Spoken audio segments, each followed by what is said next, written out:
Magandang tanghali inyo mga kabords! Wahay! So, ganito ang ating kapiligiran. Medyo makulilim. Galing ako ng nag-harvest na ako ng kakao kasi madami ng mga hinog mga kabords. Ina-harvest ko kanina at pagkatapos 2 sako ang aking na-harvest. Ngayon, nandito ako, nagsasayang ako ng kanin para mamaya mayroon tayong makain at saka hindi na tayong lumabas dito kasi padulong ng ulan. Padulong ng itong ulan. So ngayon mga kabords, ipapakita ko sa inyo mga kabords yung aking swimming pool. Tara, let's go. Ito ang aking swimming pool mga kabords. Medyo hindi pa to natapos mga kabords. Kasi yung swimming pool ko ay marami pang mga mga dumi, mga sagbot ba? Kung kabagbaga. Ito. Yan. Yan ang swimming pool ko dito. Kapag umulan, mapupuno yan. Kapag hindi umulan, hindi yan mapupuno. Di ba? Mga ka-birds, makulilim ang ating lagay ngayon. Tingnan nyo. Doon, no?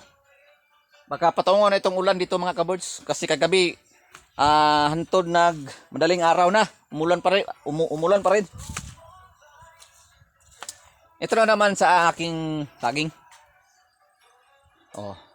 Itong saging ito mga kabords is transfer ko dito sa kabila.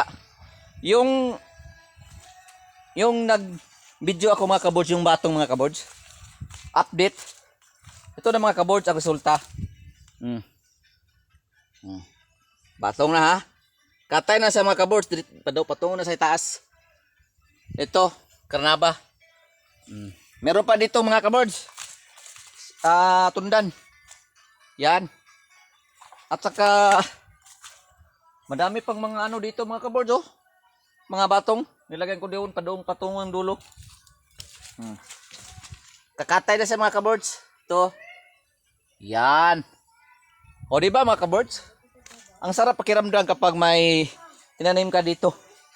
At hindi tayo ng gulay. Nandyan ang mga gulay. Puhon. Makaka-harvest din tayo puhon. At pagkatapos, may ulam na tayo na gulay. Hindi tayo bili sa merkado. Kasi nandito tayo sa bukid. Daming mga gulay. Importante lang yung bigas natin.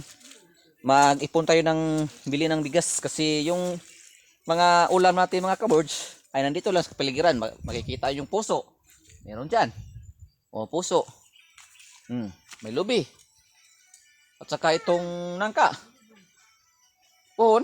Makaka-harvest din tayo dito. Di ba? Kapon,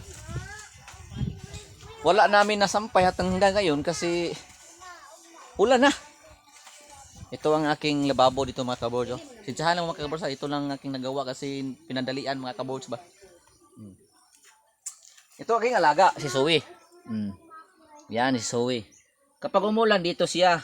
At ito si Zoe, busog na yan tami mga kabords. Busog na. Okay. Update sa itong lungagan mga kabords. Para. Muna siya.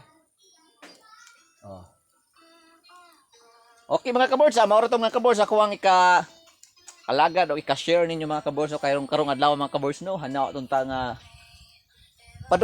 patuyon lang ta. Tuloy na ta sa ating mga pangarap.